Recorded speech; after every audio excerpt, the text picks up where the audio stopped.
BJP ने ऐसा कौन सा किला फतेह कर लिया है या आप लोगों ने ऐसा कौन सा बड़ा मुकाम हासिल कर लिया है कि आप लोग यूटी की सेलिब्रेशंस करवा रहे हो। इलेक्शंस यहाँ पे नहीं हो रही हैं, जॉब स्कैम यहाँ पे है, बेरोजगारी यहाँ पे है और आम शहरियों के ऊपर जुल्म जबर यहाँ पे है, उसके बाद भी आप लोग जो है वो यूटी की सेलिब्रेशंस वगैरह कर रहे हैं। क्या आपको महसूस नहीं होता है कि शर्म भी किसी चीज़ का नाम है? क्या वजह है कि कश्मीरी नौजवान आप लोगों से इतनी नफरत करते हैं, आप लोगों को इतने गंदे कमेंट्स नीचे लिखते हैं, इतनी गालियां लिखते हैं आप लोगों को जमकर, और आप लोगों के आने पे खुश नहीं होते हैं, उनके बस में चले तो आप लोगों को भगा दें कश्मीर से? ऐसा क्या है, इतनी क्यों आप लोगों के साथ नफरत है? एक मैं सिंगल नहीं कह रहा हूँ, बल्कि ये हम उन्हीं लाखों युवाओं की बात कर रहे हैं जो कमेंट्स करते हैं सोशल मीडिया पे।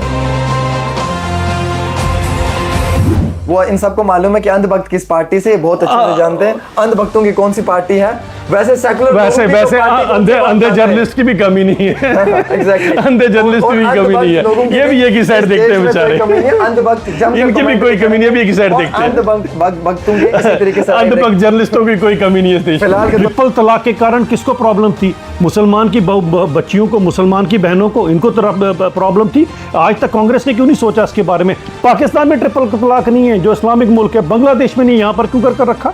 आज अगर मुसलमानों की बच्चियां, मुसलमानों की बेटियां अगर महफूज है तो ट्रिपल तलाक जैसा गुनाह कानून किसने निकाला? भारतीय जनता पार्टी ने निकाला। उसका फायदा हिंदुओं को तो नहीं ना है। ये किस तरह से आप इस बात करते हो कि हिंदू मुसलमान करते हैं भारतीय जनता पार्टी? हमसे बड़ा सेकुलर कोई नहीं। मैं दावे से ये चीज कहता हूं, और सबसे महफूज अगर मुसलमान कहीं है तो उसी भारतीय जनता पार्टी की सरकार के अंदर है। पहले पाकिस्तान ने एक मैच जीता था और कश्मीर के अंदर एक कॉलेज के अंदर किसी ने अपनी जैकेटें हिलाई थी ऐसे ऐसे करके। वो जैकेटें हिलाने वाली कहाँ है? मुझे वो नजर नहीं आई इस बारी कहीं पर भी। अब भी जरा जैकेटें हिलाती ना, पाकिस्तान का बेड़ा गर्क हो चुका है। अरे सोचो, पाकिस्तान अफगानिस्तान से हार गया। इससे ज्यादा शर्म की बात क्या होगी? उनको भी डूब मरना चाहिए और पाकिस्तान की क्रिकेट टीम को भी डूब मरना चाहिए। अफगानिस्तान ने आपको हरा दिया और यही गुस्सा पाकिस्तान निकालते हुए बेचारे अफगानिस्तान के गरीब लोगों को खदेड़ रहा है पाकिस्तान से। उनके बच्चे बेचारे गाड़ियों के पीछे बांध कर जा रहे हैं, क्योंकि पाकिस्तान की हालत अफगानिस्तान ने यह कर दी क्रिकेट टीम के अंदर। तो खुद सोचिए कि ऐसा मुल्क जिसकी इकोनॉमी का बेड़ा गर्क है, जिसकी क्रिकेट टीम का बेड़ा गर्क है, जिसका खुद का बेड़ा गर्क है, ऐसे लोगों के लिए अगर आप जैकेटें हिलाओगे तो आपका भी वही हाल होगा जो पाकिस्तान का होगा। इसीलिए हिंदुस्तान जिंदाबाद, हिंदुस्तान क्रिकेट टीम और हिंदुस्तान के साथ सुर में सुर मिलाकर जब हिंदुस्तान जिंदाबाद कहोगे तो आपकी तरक्की भी होगी और हिंदुस्तान की भी होगी। जैसे बीजेपी वाले लोग फीता काटने आते हैं, जो फाउंडेशन स्टोन रखा हुआ है ना, ये पुरानी सरकारों का है। हालात बहुत अच्छे हैं, लोगों को बड़े पसंद आ रहे हैं। आमिर भाई को पसंद नहीं आ रहे, नेशनल कॉन्फ्रेंस को, फारूक अब्दुल्ला को पसंद नहीं आ रहे, उमर साहब को पसंद नहीं आ रहे, महबूबा मुफ्ती को पसंद नहीं आ रहे, तो मैं इसका कुछ नहीं कर सकता। ना इनका कुछ बनेगा, ना उन पार्टी का कुछ बनेगा। जो बनेगा भारतीय जनता पार्टी का ही बनेगा। सरकार भी हमारी बनेगी, मुख्यमंत्री भी हमारा बनेगा और सबका साथ सबका विकास बनेगा। गाड़ियाँ आपकी बनेंगी, प्रॉपर्टी आपके बनेंगे, बंगले आपके बनेंगे, सब चीज़ें आपकी बनेंगी। सच है। बीजेपी की सरकार के आने के बाद जो है वो हिंदू मुसलमान बहुत हुआ है। अब पॉलिटिकल मुद्दे पे जो है वो डेवलपमेंट का रीज़न नहीं रहता है इलेक्शन का, अब हिंदू मुसलमान का रीज़न रहता है और वोट सपोर्ट जो है वो हिंदू मुसलमान के नाम पे होती है। क्या ये सच है? हिंदुस्तान के जीतने से खुश हैं या मैं बहुत ज्यादा खुश हूं। पाकिस्तान के हारने से खुश हैं? मोहम्मद शमी की गेंदबाजी से तो इंतहाई बहुत खुश हूं। विराट कोहली मैचों में 2 लफ्ज विराट कोहली के लिए, हालांकि मोहम्मद शमी को मौका भी नहीं दिया था हिंदुस्तान के। अब आपको बताता हूं, लेकिन उन्होंने करके दिखाया। सुनिए और मोहम्मद सिराज ने करके दिखाया। हिंदुस्तान की टीम, और एक मुसलमान अपने देश के साथ कभी गद्दारी नहीं कर सकता है, हमारी तरह यही टीम अपना खून अपने वतन के लिए कुर्बान कर सकता है, लेकिन अंधभक्तों के खिलाफ जमकर बोल सकता है। सुनिए, अभिजीत जसरोटिया जी हैं मेरे साथ, भारतीय जनता पार्टी के स्पोक्स पर्सन हैं और बेबाकी से बात करते हैं। यूटी सेलिब्रेशंस जम्मू कश्मीर में हो रही हैं। आखिरकार ऐसा बीजेपी ने क्या किया है जो ये लोग इतना यूटी को सेलिब्रेट करने जा रहे हैं जम्मू कश्मीर के अंदर, और लगातार उसकी सेलिब्रेशंस भी जो है वो दिखाई दे रही है। कई सारे मुकामात पे वो आवाजें भी सुनाई दे रही हैं। बहुत बहुत शुक्रिया सर वक्त देने के लिए। बीजेपी ने ऐसा कौन सा किला फतेह कर लिया है या आप लोगों ने ऐसा कौन सा बड़ा मुकाम हासिल कर लिया है कि आप लोग यूटी की सेलिब्रेशंस करवा रहे हो? इलेक्शंस यहाँ पे नहीं हो रही हैं, जॉब स्कैम यहाँ पे है, बेरोजगारी यहाँ पे है और आम शहरियों के ऊपर जुल्म जबर यहाँ पे है, उसके बाद भी आप लोग जो है वो यूटी की सेलिब्रेशंस वगैरह कर रहे हैं। क्या आपको महसूस नहीं होता है कि शर्म भी किसी चीज़ का नाम है? बीजेपी सेलिब्रेशन कर रही है, पहले तो ये बताएं मुझे, यूटी एडमिनिस्ट्रेशन यूटी सेलिब्रेशन कर रही है तो क्यों ना करे? उन्होंने अचीवमेंट्स किए हैं तो कर रहे हैं वो सेलिब्रेशन। क्या अचीवमेंट मुझे बताओ, क्या अचीवमेंट नहीं है? बता दें। चले मैं आपको गिनाऊंगा, बीच में बोलेंगे नहीं। हाँ, डन। क्या इस यूटी बनने से पहले क्या यहाँ पर हर इंसान के जेब के अंदर 5 लाख रुपए का गोल्डन कार्ड था?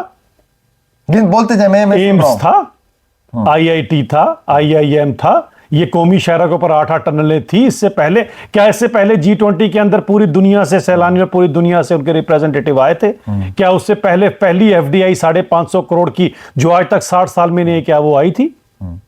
ये सब चीजें क्या उससे पहले आपको नजर आई थी कभी यहां पर?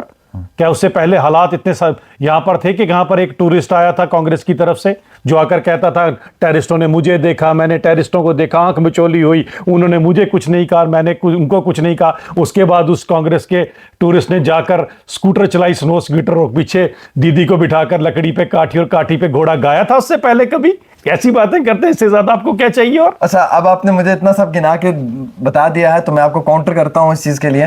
पहले टनल्स की आपने बात की, तो ये आज से नहीं, पुराने प्रोजेक्ट से हैं। कौन से पुराने प्रोजेक्ट है भाई? कौन सी दुनिया में का टनल है? कौन सी जैसे नाशरी का टनल है, एक टनल था वो भी आधी अधूरी थी। साथ साथ मुख्तलिफ और टनल्स की बात भी हम करेंगे। उसके बाद आप कॉलेजेस की बात करते हैं तो आजाद साहब क्लेम करते हैं कि हमारी सरकार में भी ये चीजें सैंक्शन हुई है कांग्रेस की दौर में, और वो चीजें आज ग्राउंड पे भी दिखाई दे रही है। वो कहते हैं सिर्फ बीजेपी वाले लोग फीता काटने आते हैं, जो फाउंडेशन स्टोन रखा हुआ है ना, ये पुरानी सरकारों का है। देखें, हमारे यहाँ पर कहते हैं हाथ कंगन को आरसी क्या और पढ़े लिखे को फारसी क्या। तो बात ये होती है कि एक टनल, और वो भी आधी अधूरी बनी थी जो नाशी वाली, वो भी कंप्लीट हमने की आकर। उसके बाद 8 नई टनलें, उसके बाद ही उनके इनॉग्रेशन फीते भी काटे गए और कंप्लीट भी की गई। ये हमने कर दिखाया, इन्होंने कर नहीं दिखाया। एक जोजीला टनल हुआ करती थी, आप तो शायद तब पैदा भी नहीं हुए होंगे, मैं पैदा हो चुका था क्योंकि मैं आपसे बड़ा हूं। वो तब उसका फीता कटा था और वो भी कांग्रेस और नेशनल कॉन्फ्रेंस में मिलकर फीता काटा था। और जब वो निकली, हमने निकाली, अब 20-22 साल से वो कभी नहीं निकली थी, अब हमने निकाली तो सबसे पहले फारूक साहब ने गाड़ी ली और उसके अंदर से निकलकर बाहर आ गए दिखाने के लिए कि मैंने निकाली है। हम ऐसे काम नहीं करते हैं। हमारी पार्टी में एक बात है, जो फीता काटेंगे उसको कंप्लीट भी हम ही करेंगे। और जरा देख लीजिए पहले कितनी आपकी टनलें थी और अब कितनी है, पहले कितनी तरक्की थी और अब कितनी है। अब लोगों को दिक्कत क्या है और आपको भी दिक्कत क्या है? दिक्कत यह है कि लोग आपसे पूछते हैं कि आपकी जो फेवरेट पार्टी है एनसीपी और कांग्रेस, उनका 60 साल का रिपोर्ट कार्ड और ये 4 साल का हमारा रिपोर्ट कार्ड, तो लोग खुद समझ जाते हैं कि 60 साल केवल लूट खसूट ही चली और परिवारवाद चला, और 4 साल केवल तरक्की और तरक्की चली। क्यों नहीं यूटी सेलिब्रेशन होनी चाहिए? जरूर होनी चाहिए।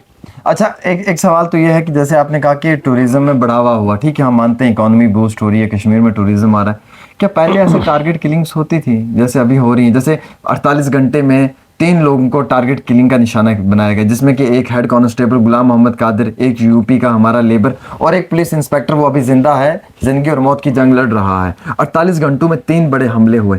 क्या पहले ऐसे हमले होते थे?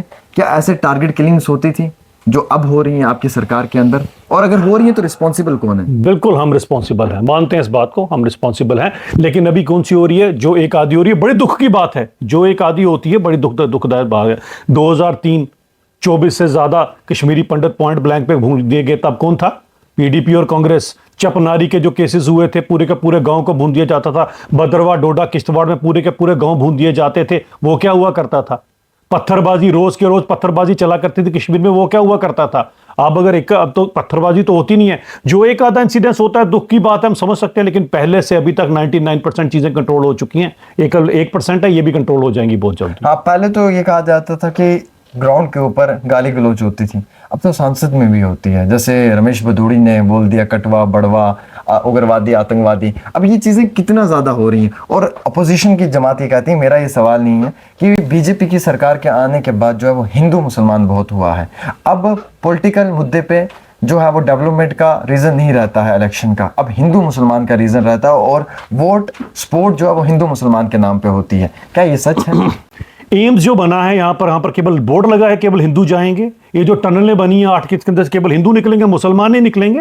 आईआईटी आईएम में केवल हिंदुओं के बच्चे पढ़ रहे हैं, मुसलमानों के नहीं पढ़ रहे हैं। जो सेंटर से जितने भी पैसे आते हैं, भले 2000 आता है, 10,000 आता है, वो सायरा बानो के खाते में भी आता है, तो गीता देवी के भी खाते में आता है। हम हिंदू मुसलमान नहीं करते, नाम कांग्रेस और एनसी की तरह एक आंख से देखते हैं। हमारे लिए हिंदू मुसलमान दोनों बराबर है, दोनों आंखें हमारी बराबर काम करती है। इस देश के अंदर जो भी अगर वंदे भारत ट्रेन बढ़ी है, उसमें हिंदू भी बैठ रहे हैं, मुसलमान भी बैठ रहे हैं। हमने कभी एक आंख से नहीं देखा। और जितना महफूज आज मुसलमान हिंदुस्तान के अंदर है, इतना पूरी दुनिया में और कहीं पर नहीं है। उठा के देख लीजिए पूरी दुनिया के आंकड़े, आपके सामने बगल का मुल्क जिसके आप और आपके पीडीपी वाले बड़े कसीदे पढ़ते हो, वहां पर क्या हाल है। अपने ही मुसलमानों को जो अफगानिस्तान से है उनको निकाल निकाल के बाहर मार रहा है पाकिस्तान। देखा होगा आपने, मैंने भी कल ट्वीट किया, एक छोटे से बच्चे को पीछे बांधा हुआ है, वो बेचारा जा रहा है। इस तरह के दोगले पाकिस्तानियों की तरह नहीं है कि उइगर मुस्लिमों का उनको कोई दुख नहीं है। अपने यहाँ पर अफगानिस्तान के मुसलमान है तो उनको खदेड़ रहे हैं बुलडोजरों से अंदर। हमारे यहाँ पर जो मुसलमान है बिल्कुल सेफ है, महफूज है, क्योंकि वो हिंदुस्तान का हिंदुस्तानी मुसलमान है। इसलिए भारतीय जनता पार्टी को हिंदू मुसलमान का आईना मत दिखाओ, ये दिखाना तो जाके कांग्रेस वालों को दिखाओ या एनसी वालों को दिखाओ। इसके बाद भी क्यों इतने सारे इल्जाम जो हैं वो आयद कर दिए जाते हैं आप लोगों पे, हिंदू मुसलमान, अगर आप लोगों का इतना ही बेहतरीन ट्रैक रिकॉर्ड है? अरे भाई साहब मुझे बताएं, ये तो यहाँ के मुसलमानों को सोचना पड़ेगा। ट्रिपल तलाक के कारण किसको प्रॉब्लम थी? मुसलमान की बच्चियों को, मुसलमान की बहनों को, इनको प्रॉब्लम थी। आज तक कांग्रेस ने क्यों नहीं सोचा इसके बारे में? पाकिस्तान में ट्रिपल तलाक नहीं है, जो इस्लामिक मुल्क है, बांग्लादेश में नहीं, यहां पर क्यों कर रखा? आज अगर मुसलमानों की बच्चियां, मुसलमानों की बेटियां अगर महफूज है तो ट्रिपल तलाक जैसा गुनाह कानून किसने निकाला? भारतीय जनता पार्टी ने निकाला। उसका फायदा हिंदुओं को तो नहीं ना है। ये किस तरह से आप इस बात करते हो कि हिंदू मुसलमान करते हैं भारतीय जनता पार्टी? हमसे बड़ा सेकुलर कोई नहीं। मैं दावे से एक चीज कहता हूं, और सबसे महफूज अगर मुसलमान कहीं हैं तो उसी भारतीय जनता पार्टी की सरकार के अंदर है। वरना यूपीए 1 यूपीए 2 का काल देख लीजिएगा और 60-70 साल का जरा रिकॉर्ड पूछिएगा। और मैं कभी सभी कहता हूं, महात्मा गांधी जी के रास्ते पे चलते हैं या नत्थू गोडसे? मेरे को एक बात बताएं, जो सही बात करेगा हम उसके रास्ते पर चलते हैं। क्यों? क्या हम बिल्कुल सही बात कर रहे हैं। हमारी आप एक चीज बता दीजिए जहां पर आपको एंटी मुस्लिम बताएं। महात्मा गांधी जी बिल्कुल सही थे। आप लोग नत्थू गोडसे? हमने कब कहा? बताएं इधर, हमने बताया जरा कहां? ये तो महबूबा मुफ्ती कहती है भटके हुए नौजवान, तो कोई भटका हुआ हो सकता तो दूसरी बात होगी। हम तो नहीं कहते, ये हम नहीं कहते। महबूबा मुफ्ती का फेवरेट डायलॉग है, हमारा नहीं है। अच्छा, जम्मू कश्मीर के अंदर ये जो हालात इस वक्त बन चुके हैं, आपको क्या लगता है कि क्या इन हालात के बाद भी आप लोगों को मौका मिलेगा यहाँ पे सरकार बनाने का? क्या आप लोगों को लगता है कि आप लोगों को यहाँ पे इलेक्शंस में एक बार मौका दिया जाएगा? क्योंकि हालात बहुत जो है वो पतले हैं, आवाम पसंद नहीं कर रही है, और जिस तरीके के कानून थोपे जा रहे हैं, चाहे वो स्मार्ट मीटर, बिजली का बिल हो या प्रॉपर्टी टैक्स हो या ये चीज़ें हो, इनसे आम शहरी कहीं ना कहीं जो है वो आप लोगों से खुश नहीं है। हालात बहुत अच्छे हैं, लोगों को बड़े पसंद आ रहे हैं। आमिर भाई को पसंद नहीं आ रहे, नेशनल कॉन्फ्रेंस को, फारूक अब्दुल्ला को पसंद नहीं आ रहे, ओमर साहब को पसंद नहीं आ रहे, महबूबा मुफ्ती को पसंद नहीं आ रहे, तो मैं इसका कुछ नहीं कर सकता। ना इनका कुछ बनेगा, ना उन पार्टी का कुछ बनेगा। जो बनेगा भारतीय जनता पार्टी का ही बनेगा। सरकार भी हमारी बनेगी, मुख्यमंत्री भी हमारा बनेगा, और सबका साथ सबका विकास बनेगा। गाड़ियां आपकी बनेंगी, प्रॉपर्टी आपके बनेंगे, बंगले आपके बनेंगे, सब चीजें आपकी बनेंगी। सच है, क्या बात करते हो? गरीबों की पार्टी बेचारे हमारे पास कहां से? जाके पूछो नेशनल कॉन्फ्रेंस को, उनके 2 लीडरों का जरा आंकड़ा निकाल के देखना। आज से 20 साल पहले एक कांधे पे गोश्त लाद के बेचता था और दूसरा जो है वो दर्जी का काम करता था। काम वैसे छोटा बड़ा कोई नहीं, मैं समझता हूं करोड़ों अरबों खरबों रुपए हैं। आमिर भाई इतना उम्र, इतना तो पूरे का पूरा मैं कहता हूं कि जम्मू कश्मीर के लोगों के पास पैसे जितने उन दोनों के पास पैसे हैं। और एक बात जरा नेशनल कॉन्फ्रेंस वालों से पूछिएगा, शेख साहब टीचर थे, फारूक साहब ने कभी प्रैक्टिस नहीं की, ओमर साहब का कोई काम धंधा नहीं है, इनके पास इतने पैसे कहां से आए हुए भाई साहब? ये भटिंडी में कोठी, लंदन में कोठी, जहां देखो कोठी, घर, भाई ये पैसे कहां से आए? पूछा कभी आपने इनसे? मुझसे पूछते, उनसे पूछो। हमारे वाले तो गरीब रुपए लोग हैं। बीजेपी में कोई कहां? हमारे बताएं कौन सा लीडर है हमारे बेचारे? किसके पास पैसे? जो हैं उनके अपने खुद की कमाई के पैसे हैं, उनके पास कोई यहाँ का कोई, कम से कम इस सियासत से किसी ने पैसा नहीं कमाया आज तक। हमारे लोग तो लोगों की खिदमत करते हैं। अच्छा, एक बड़ा इंपॉर्टेंट सवाल है कि आजकल क्रिकेट का मैच भी चल रहा है और हिंदुस्तान की टीम बड़ी अच्छी कारकर्दगी का मुजाहरा कर रही है। आपको दुख हो रहा है उसका? नहीं, मुझे क्यों होगा? खुशी हो रही है, मुझे बहुत खुशी हो रही है। मुझे मोहम्मद शमी पे सबसे ज्यादा खुशी हो रही है। मुझे मोहम्मद शमी, बाकी भी लोग हैं, बाकी भी हैं, क्योंकि बाकी भी हैं, तीन मैच बाकी भी है ना, 3 मैचों में नहीं, आपको सिर्फ मोहम्मद शमी और वही को याद है, मोहम्मद सिराज पे, आपको वही को याद है, शुभम गिल पे हो रही है, विराट कोहली पे, अब नाम लिया ना उनका, पहले लेते ना उनका, जो प्लेयर्स हैं उन पे हो रही है। बहुत अच्छी। मुझे मोहम्मद शमी पे भी है, मुझे विराट कोहली पे, मुझे सब पे है। ये होता है सबका साथ विकास। मैं आपकी तरह, एनसी की तरह एक आंख से देख के मोहम्मद शमी नजर आए, विराट कोहली आपको नजर नहीं, मुझे दोनों, यहाँ ये विराट कोहली, ये मोहम्मद शमी, 2 आंखें मेरी। चलिए आगे बात करें। हाँ, सवाल पे जाते हैं। जो इस वक्त मैच के जो हालात हैं, हिंदुस्तान की टीम मोस्ट, मुझे लगता है, पावरफुल टीम बन चुकी है, जो लगातार जीत रही है और काफी अच्छे पॉइंट्स के साथ जीत रही है। लेकिन पाकिस्तान हो या उसके साथ साथ बाकी मुख्तलिफ टीम्स हो, उनका इस वक्त ट्रैक रिकॉर्ड बहुत खराब है। वो इसलिए क्योंकि कोई भी अच्छी कारकर्दगी का मुजाहरा नहीं किया जा रहा है। जैसे ही प्लेयर्स आ रहे हैं वैसे ही पवेलियन की तरफ वापस लौट के जा रहे हैं। तो क्या महसूस करते हैं, क्या डिफरेंस है इंडिया और पाकिस्तान की टीम में क्रिकेट को लेकर, क्रिकेट की दुनिया की अगर बात करें? कहाँ राजा भोज, कहाँ गंगू तेलिया? आपने हमारा कंपैरिजन भी किसके साथ किया तो पाकिस्तान की टीम के साथ। पाकिस्तान के जो हालात हो रहे हैं वो उनको बड़ा दुख हो रहा होगा। आपको याद होगा एक बार गलती से आज कोई साल 2 साल पहले पाकिस्तान ने एक मैच जीता था और कश्मीर के अंदर एक कॉलेज के अंदर किसी ने अपनी जैकेटें हिलाई थी ऐसे ऐसे करके। वो जैकेटें हिलाने वाली कहाँ है, मुझे वो नजर नहीं आई इस बारी कहीं पर भी। अब भी जरा जैकेटें हिलाती ना। पाकिस्तान का बेड़ा गर्क हो चुका है, पाकिस्तान का बेड़ा गर्क वैसे भी हो चुका है। एक तो जो उनके ऊपर सैंक्शन लग चुकी है, वैसे भी वो भिखारी की तरह कटोरा लेकर दर दर दर घूम रहे हैं कि हमारे को भीख दे दो। पाकिस्तान की टीम का हाल भी उनकी इकोनॉमी की तरह हो चुका है। तो पाकिस्तान का सुपड़ा साफ होना बिल्कुल तय है। जो कोई भी हिंदुस्तान को बुरी नजर से देखेगा उनका वही हाल होगा जो पाकिस्तान की क्रिकेट टाइम। अच्छा, एक सवाल का मुझे आप जवाब देंगे, ठीक है? अगर मेरी सोच गलत है, महबूबा मुफ्ती की सोच गलत है, फारूक अब्दुल्ला की सोच गलत है, कांग्रेस की सोच गलत है, लेकिन कश्मीरी युवा जिनकी आप बात करें, जट्टे हिला रहे हैं, कश्मीर में इतना क्यों, मतलब एक वैसी लॉबी को सपोर्ट किया जाता है? बीजेपी को क्यों नहीं सपोर्ट किया जाता है? मोदी जी को क्यों नहीं सपोर्ट किया जाता है? क्या वजह है कि कश्मीरी नौजवान आप लोगों से इतनी नफरत करते हैं, आप लोगों को इतने गंदे कमेंट्स नीचे लिखते हैं, इतनी गालियां लिखते हैं आप लोगों को जमकर, और आप लोगों के आने पे खुश नहीं होते हैं? उनके बस में चले तो आप लोगों को भगा दें कश्मीर से। ऐसा क्या है, इतनी क्यों आप लोगों के साथ नफरत है? एक मैं सिंगल नहीं कह रहा हूँ, बल्कि ये हम उन्हीं लाखों युवाओं की बात कर रहे हैं जो कमेंट्स करते हैं सोशल मीडिया पे। देखिए, जितने देशभक्त लोग हैं, जिनको वतन के साथ प्यार है, जिनको हुबले वतनी का पता है, जिनको पता है कि जहाँ का मैं पानी पी रहा हूँ, जहाँ का अन्न खा रहा हूँ वो मेरा हिंदुस्तान है, जिनको हिंदुस्तान के साथ प्यार है, उसके हाथों से कभी ये कमेंट्स नहीं आएंगे। हाँ, कुछ आपकी तरह सोच के वाले लोग हो सकते हैं, या जिनको अपने ही देश के साथ नफरत है, उनको तो खैर अपने जन्म के साथ भी नफरत होगी मुझे लगता है। जो हिंदुस्तान के खिलाफ बोलते हैं उनको अपने पैदा होने पर भी शक होगा। ऐसे लोगों की मैं बात नहीं करूंगा। वो जैकेट घुमाने वालियों को मैं जरूर कहूंगा कि क्या किया होगा आपने जब पाकिस्तान हारा होगा? पक्का वो जैकेटें जला दी होगी उन्होंने, गारंटी ले लीजिएगा मेरी इनसे। करोगे क्या? मैं कह रहा हूं और 2-4 जैकेटें इकट्ठी कर लो। पाकिस्तान का तो ये हाल होना है। अरे सोचो, पाकिस्तान अफगानिस्तान से हार गया इससे ज्यादा शर्म की बात क्या होगी? उनको भी डूब मरना चाहिए और पाकिस्तान की क्रिकेट टीम को भी डूब मरना चाहिए। अफगानिस्तान ने आपको हरा दिया और यही गुस्सा पाकिस्तान निकालते हुए बेचारे अफगानिस्तान के गरीब लोगों को खदेड़ रहा है पाकिस्तान से। उनके बच्चे बेचारे गाड़ियों के पीछे बांध कर जा रहे हैं क्योंकि पाकिस्तान की हालत अफगानिस्तान ने यह कर दी क्रिकेट टीम के अंदर। तो खुद सोचिए कि ऐसा मुल्क जिसकी इकोनॉमी का बेड़ा गर्क है, जिसकी क्रिकेट टीम का बेड़ा गर्क है, जिसका खुद का बेड़ा गर्क है, ऐसे लोगों के लिए अगर आप जैकेटें हिलाओगे तो आपका भी वही हाल होगा जो पाकिस्तान का होगा। इसीलिए हिंदुस्तान जिंदाबाद, हिंदुस्तान क्रिकेट टीम और हिंदुस्तान के साथ सुर में सुर मिलाकर जब हिंदुस्तान जिंदाबाद कहोगे तो आपकी तरक्की भी होगी और हिंदुस्तान की भी होगी। चलिए, बहुत शुक्रिया। हमारे साथ अभिजीत जसरोटिया जी हैं जिन्होंने इस वक्त करंट सिचुएशन पे भी बात की, पाकिस्तान और हिंदुस्तान की टीम पे भी बात की, कश्मीर के नौजवानों पे भी बात की, और जो लोग इस तरीके से क्रिकेट की टीम को सपोर्ट करते हैं उन लोगों को उन लोगों तक भी अपनी बात पहुंचाने की कोशिश की। वैसे जसरोटिया जी, क्रिकेट को क्रिकेट की निगाह से देखना चाहिए? नहीं देखना चाहिए। इसमें भी सियासत आप मुझे बताएं जरा, हिंदुस्तान की टीम, इसमें भी मैं सियासत नहीं कर रहा, ये वो करोगे? मैं बिल्कुल, मेरे देश की टीम है, मेरे देश की टीम है। अरे फिर टीम तो खेलने वाली टीम के साथ हो ना। जिस टीम को अफगानिस्तान हरा रहा है उस टीम के साथ लग के आप क्या करोगे? वो कौन सी टीम हुई है आपकी? अगर आप गेम के ऊपर चलते हो तो फिर अच्छी गेम वाले के साथ चलो। पाकिस्तान के साथ केवल इसलिए जाना है क्योंकि चंद वहां पर जो उनके बैठे हैं वो वहां पर पाकिस्तान का उनको राग लापते हैं, इसलिए जाना है? या इसलिए जाना है कि अपने देश के खिलाफ चलना है? यानी कि ये देशद्रोह से कम नहीं होता। मेरे देश की टीम हिंदुस्तान की है, मैं क्यों पाकिस्तान का नाम लूं? अच्छा, एक सवाल है मेरे ज़हन में। डॉक्टर फारूक अब्दुल्ला कहते हैं कि जब तक पाकिस्तान के साथ बात नहीं होगी, टेबल टॉक नहीं होगी, तब तक मसला कश्मीर हल नहीं होगा और ऐसे हालात बने रहेंगे।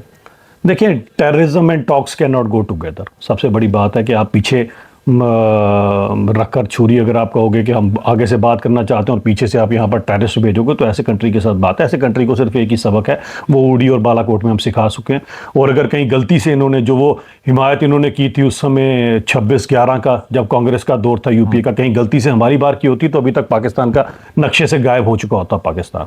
हिंदुस्तान के जीतने से खुश हैं या पाकिस्तान? बहुत ज्यादा खुश हूं। पाकिस्तान के हारने से खुश हैं? मोहम्मद शमी की गेंदबाजी से तो इंतहाई बहुत खुश हूं।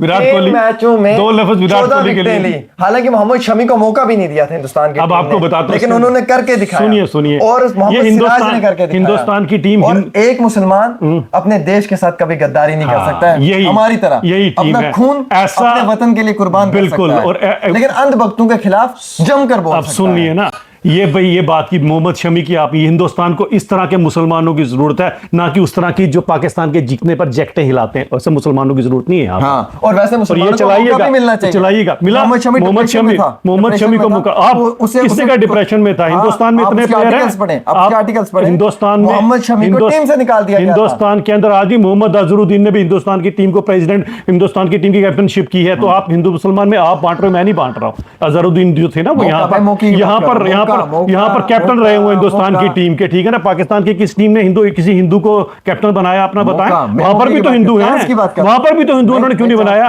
वो क्रिकेट नहीं खेलते, वहां खेलना नहीं आता। ये हिंदुस्तान में ही बनता है यहाँ पर। हिंदुस्तान में ही मुसलमान ईमानदार है, बिल्कुल। मैं तो कहता हूँ ईमानदार है, मैं तो कहता हूँ बिल्कुल फिक्सिंग नहीं करता, जैसे दानिश कनेरिया ने स्पॉट फिक्सिंग मैं कहता हूँ कि ऐसे कभी भी मोहम्मद शमी ने नहीं की, कभी भी नहीं मोहम्मद करेगा। सिराज ने नहीं की। हिंदुस्तान के मुसलमान जैसा मुसलमान ही नहीं है, लेकिन वो जैकटें घुमाने वाले जो चंद लोग हैं वो बाकी मुसलमानों का भी नाम खराब करते हैं, उनसे बच के रहो। चलिए, बहुत शुक्रिया। फिलहाल के तौर के ऊपर आप इस खास प्रोग्राम को आगे शेयर भी करें और अपनी राय भी जरूर दें। बीजेपी के चीफ स्पोक्स पर्सन। नहीं भाई साहब, मैं चीफ नहीं हूँ, और क्यों मेरी नौकरी के पीछे पड़े हो? मैं chief spokesperson, civil spokesperson रह गया हूँ, वो भी खा जाओगे चक्कर में, तो ये काम मत करना। अभिजीत जसरोटिया जी थे जिन्होंने खास कई सारी बातें रखी हैं सामने। फिलहाल के तौर के ऊपर हम तो ये कहेंगे कि सारे जहां से अच्छा हिंदुस्तान हमारा, हम बुलबुलें हैं इसकी, ये गुलिस्तान हमारा। हिंदुस्तान जिंदाबाद, मोहम्मद शमी जिंदाबाद, विराट कोहली जिंदाबाद। मोहम्मद शमी जिंदाबाद, विराट कोहली जिंदाबाद, शुभम गिल भी है। हिंदू मुसलमान एकता जिंदाबाद, हिंदू